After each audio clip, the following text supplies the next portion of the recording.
afternoon, good morning.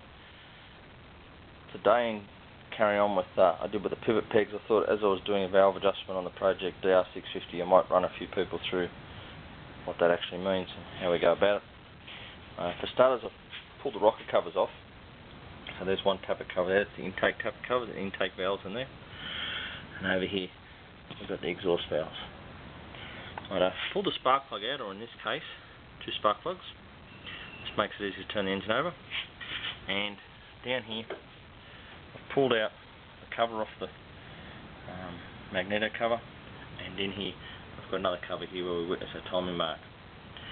I've rotated the engine over. I'm turning this around.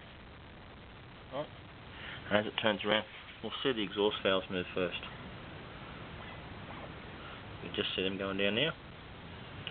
Right, as the exhaust valves go right down, watch them as they start to come up.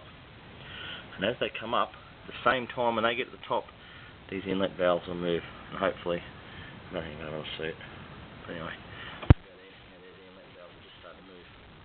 And now we're intaking, we're sucking air into the engine.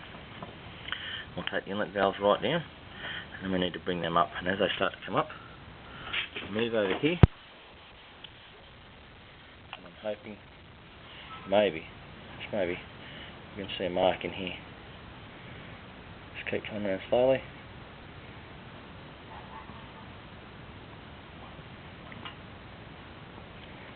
Notch there.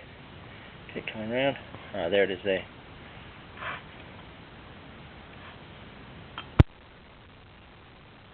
Probably can't see it.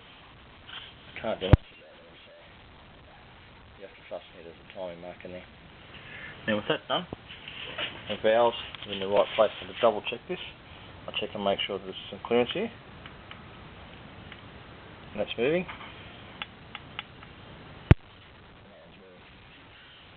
I get my feeler gauge.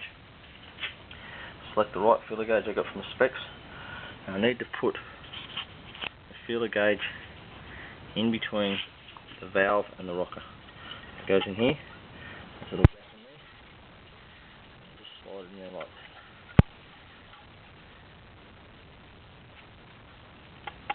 You can just see there's a little bit of drag on that. That's perfect. Okay. That one's good.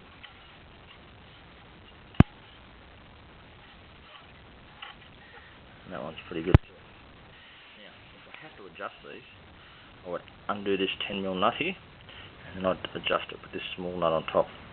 Obviously winding the nut in, the bolt in the middle, would make that tighter, and then I'd lock that up until I've got a firm but movable drag on the feeler gauge as it goes in and out. Okay. Once I do that, I get my specifications from the exhaust valves, and I would adjust them. Now, the inlet clearance for these valves, probably can't see, it's 0.005 or 0.122 millimeter. Once that's done, I go back and double check to make sure I've done all my lock nuts up tight. Okay, and then I put it all back together.